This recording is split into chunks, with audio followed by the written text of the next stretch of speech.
The first one I had was my dad because he was positive. The cup was always half full and very friendly, very outgoing. And then he had Alzheimer's and it was just awful.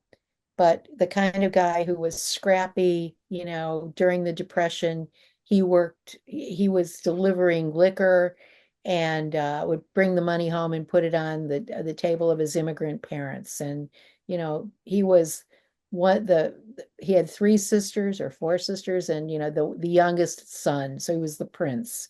But he was a wonderful guy, positive, can do, and I do think I have a lot of his personality. So that's one. I had Miss Winnick, and she was my English teacher in high school, and taught me how to read and how to put stuff together, and really reading for meaning.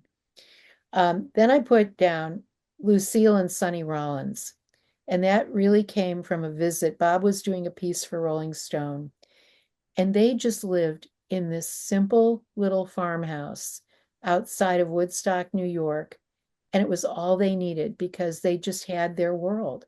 And I just saw how people can be so satisfied with so little because you have your art. And I thought that was just great. I put Rosalind Carter down because Bob put together that was one of the people who put together the White House Record Library when Jimmy Carter was president. And we were there for the dedication of it. And Rosalind Carter taught me something. When you're in a room with someone, look directly at that person you're talking to. Don't look around.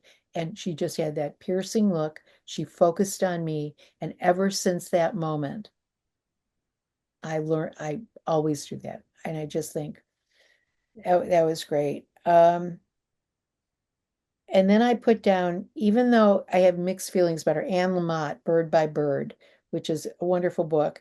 And then I met her, and she was really dismissive. And I Hmm. thought, you know, that's an influence too, to kind of keep yourself positive when you're working.